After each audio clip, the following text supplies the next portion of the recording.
Sun-Maid, America's favorite raisin. My girl. There is truth in advertising, yes I swear. Got new Nikes on my feet and Vidal Sassoon in my hair. I can sure use a Budweiser Fruit of the Loom underwear. There is truth in advertising, I swear.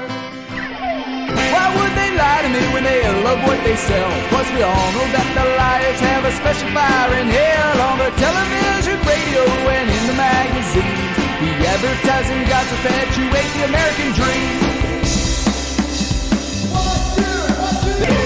Advertising, let it be, let it be. Now I know that I don't need to buy everything they try to sell me, but so easily divided is a fool and his money. There is truth in advertising, let it be. Why would they lie to me when they love what they sell? Plus we all know that the liars got a special fire in hell. On the television, radio, and in the magazines, the advertising gods perpetuate the American dream.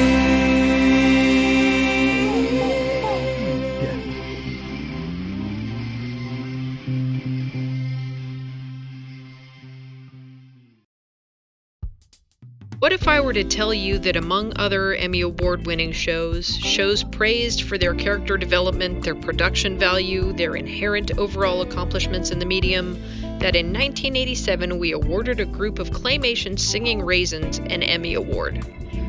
You'd probably laugh at that, and I wouldn't blame you, as the idea sounds so silly and ridiculous. But it happened. It actually happened. Because when it comes right down to it, we'll award something to just about anyone. The California Raisins were a fictional rhythm and blues animated music group with lead vocals being sung by musician Buddy Miles. The concept was originally created for a 1986 Sun-Maid commercial on behalf of the California Raisin Advisory Board, something else I can't believe really exists, by one of the writers, Seth Werner, who, at the time, was with advertising firm Foot, Cone, and Building in what I've just come to finally call the ad tension, because everyone involved in the advertising game needs attention. Seth reportedly said, "We have tried everything but Dancing Raisins singing I Heard It Through the Grapevine," a song which had been popularized by Marvin Gaye in 1968. Why anyone took this seriously leads me to question just what exactly was going on in the 80s, but that is a different story for a different show. Frankly, I like to think that the entire advertising field's train of thought during this time period was just, fuck it. But much to their surprise, the commercial became wildly popular, thus paving the way for several future commercials and opportunities through other media. The commercials were produced by Vinton Studios using the techniques of claymation, with the character designs being done by Michael Brunsfeld. The following year, the characters appeared in the Emmy Award-winning A Claymation Christmas Celebration singing Rudolph the Red-Nosed Reindeer. Now listen, we have talked a lot on this show about outlandish concepts somehow becoming popular. Whether it's McGruff dropping what I consider to be the hottest album of the decade, or people leaving actual flowers outside a peanut shop when they thought Mr. Peanut had been killed off. But I can say right now, with certainty, that the fact that we awarded a group of animated singing raisins a goddamned Emmy is probably the single most ridiculous thing we will all ever admit on this series. Nevertheless, the gravy train didn't stop there, as they went on to release 4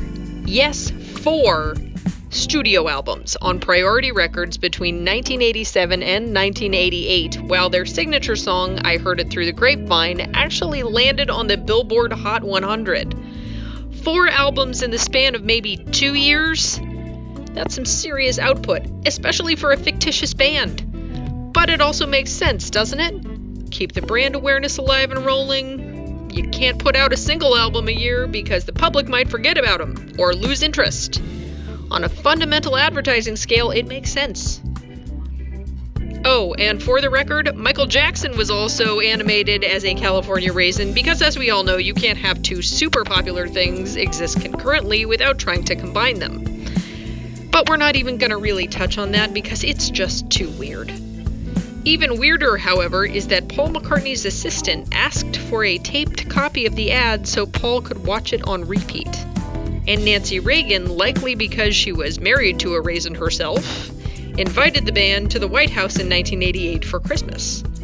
How can you invite raisins for Christmas? They're not real. The California Raisins were then proven to be popular enough to be used to endorse post-Raisin Bran cereal. You'd think that once you reached cereal box mascot level, you were golden. But that wasn't enough for the California Raisins. Oh no, no, no. They had even more grandiose plans in mind. At the risk of becoming a VH1 Behind the Music special, let's dive into perhaps what is the single most bizarre aspect of this entire ad campaign, and that is the mockumentary.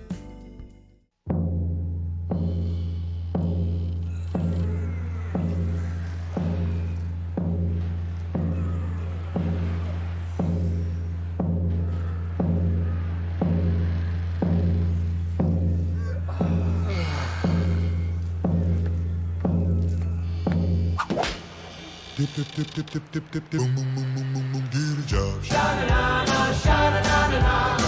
Sha-na-na-na, sha-na-na-na-na. Dip, dip, dip, dip, dip, dip, dip, dip, boom, boom, boom, boom, boom, boom. Sha-na-na-na, sha-na-na-na. Well, when I get the paper, I read it through and through, and my girl never fails to say, If there is any work for me. Ben Herb, the film some say sank the movie career of those world-renowned recording artists AC, Bebop, Stretch, and Red. The California Raisins. These four working-class musicians have risen from garden variety band to pop phenomenon. But what are the roots of such genius? From whence doth it spring? I'm your host, Cecil Time, and in the next half hour, we'll examine the career of this colourful bunch to discover the answer.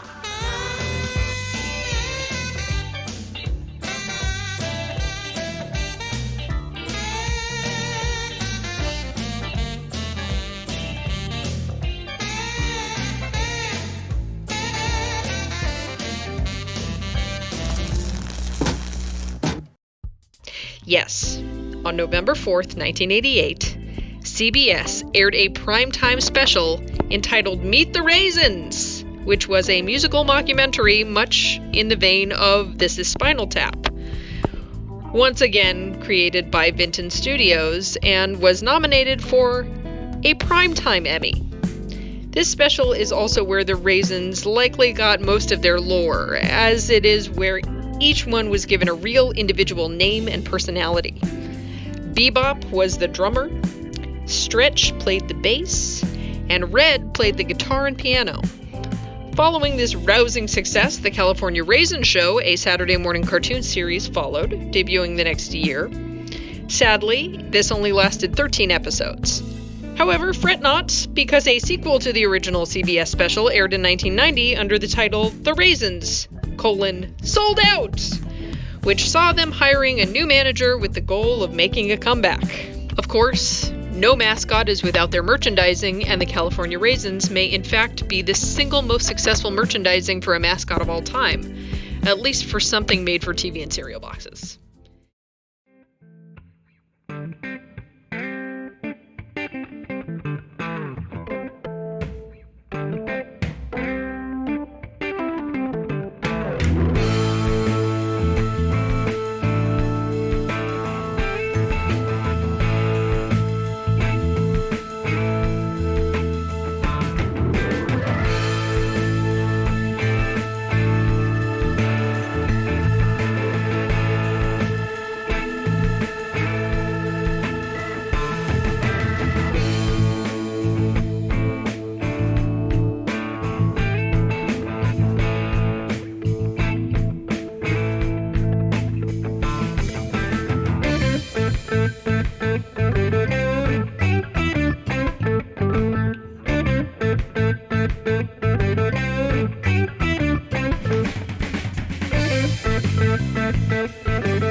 because this episode doesn't have enough absolutely puzzling statements in it already, I'm pleased to announce that many of the items created for the campaign have since become part of a permanent collection in the Smithsonian Institution.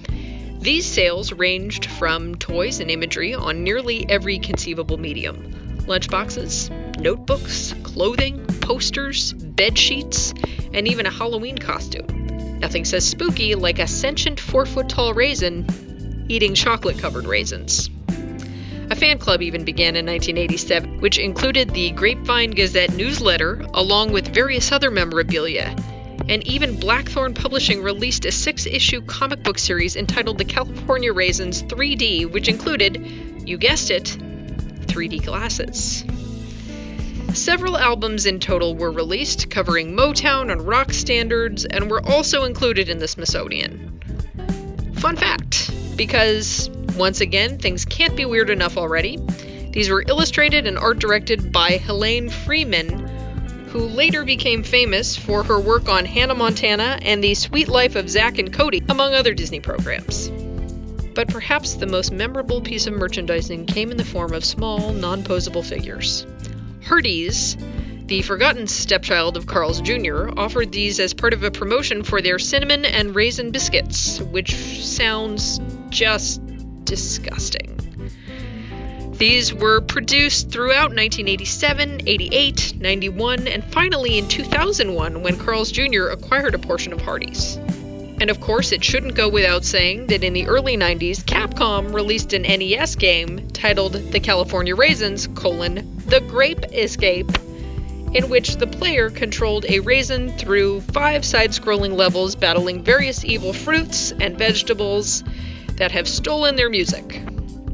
In fact, it could be said that the California Raisins were some of the first to speak out against music piracy. While the game was completed and several game critics reviewed it, it was never actually released to the open market, perhaps because, despite all other evidence against it, God himself does love us just a little bit. Another game, by Box Office Software, the most generically named company of all time, produced a different, yet unrelated, title in 1988 for PC. But, for all their nutritious value and stardom, fame has a dark side, and the California Raisins were not immune to it.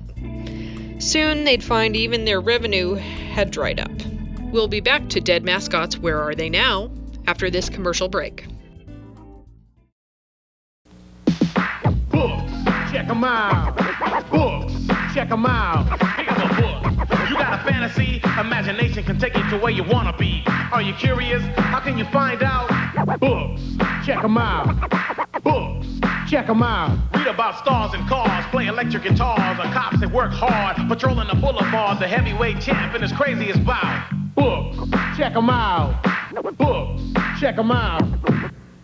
At your library. Although popular with the public, the campaign eventually failed, and all because the production cost raisin growers almost twice their earnings. CalRab, the organization who made the campaign, was closed on July 31st, 1994 due to disagreements with raisin producers over the fairness and required payments to the organization. According to an article from the New York Times published April 27, 2019, raisin sales spiked because of the success of the marketing, but that success bred discontent.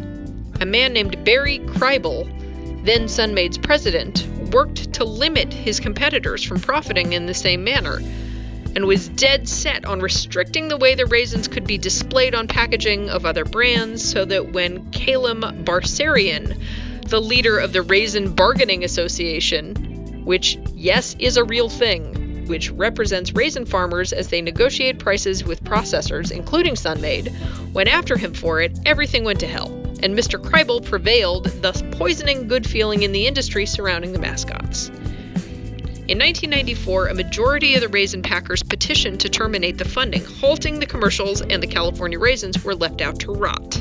But their post-popularity and legacy lives on, having been named by Entertainment Weekly on March 28, 1997, number 15 in the 50 Best Commercials of All Time cover story.